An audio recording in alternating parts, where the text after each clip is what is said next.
We Do Biz.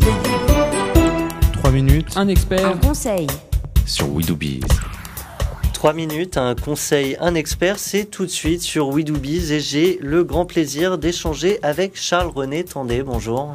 Bonjour. Charles-René Tandé, vous êtes expert comptable, commissaire aux comptes et président de Cogest, également membre du groupement Différence. Aujourd'hui, on va s'intéresser à ces entrepreneurs, mais qui sont également parents et qui, au moment de la transmission de leur entreprise, se demandent combien vont payer leurs enfants. Qu'en est-il ?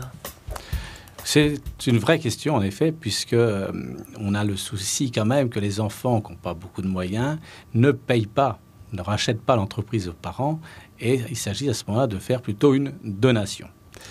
Mais qui dit donation dit quand même aussi souvent droit de transmission. Que dit la législation en la matière ?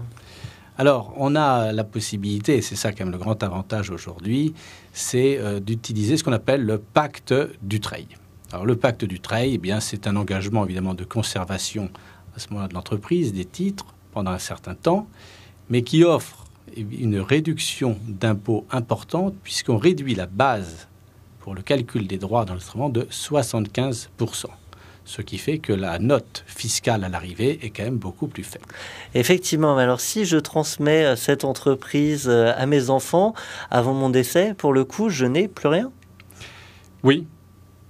Alors, si on veut avoir des revenus, parce que finalement, si on n'a pas vendu son entreprise et qu'on n'en a pas retiré son capital pour la retraite, on a peut-être besoin de revenus complémentaires. Il y a une autre formule qui est une donation avec un démembrement de propriété. Donc, on donne la nue propriété aux enfants, on en garde l'usufruit ou un mix, une partie en totalité, une partie en démembrée, ce qui fait que si l'entreprise, bien évidemment, gagne de l'argent et qu'il y a des distributions de dividendes, eh bien, moi, par an, je récupère encore des dividendes. Ça me fait un petit complément de retraite.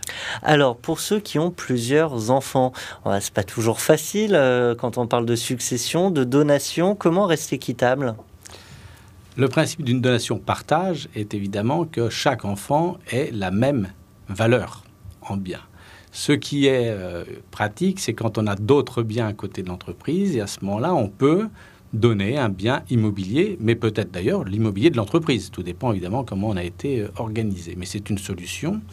Et puis, s'il n'y a pas de cette possibilité de bien à côté, on arrive à ce qu'on appelle la soulte. À ce moment-là, bien, les enfants quand même, qui reprennent l'entreprise vont verser une quote-part au frère ou à la sœur qui n'est pas dans l'entreprise. Et à ce moment-là, on fait un emprunt et puis ça coûte quand même moins cher que de racheter complètement l'entreprise. On a une partie en donation et puis on achète l'autre partie, la part. Finalement, on verse la part à son frère ou sa sœur. Il y a toujours des solutions pour les donations et on arrive quand même à des notes fiscales très faibles. Il y a eu quand même beaucoup d'efforts faits ces dernières années pour faciliter les transmissions d'entreprises. Eh bien, j'imagine que nos auditeurs, à la fois les entrepreneurs, mais aussi les parents, sont désormais rassurés grâce à vos précieux conseils. Charles-René Tandé, je le rappelle, expert comptable, commissaire aux comptes et président de Cogest, également membre du groupement Différence. C'était un plaisir de vous avoir avec nous sur l'antenne. J'espère à très bientôt sur We Do Biz. Au revoir.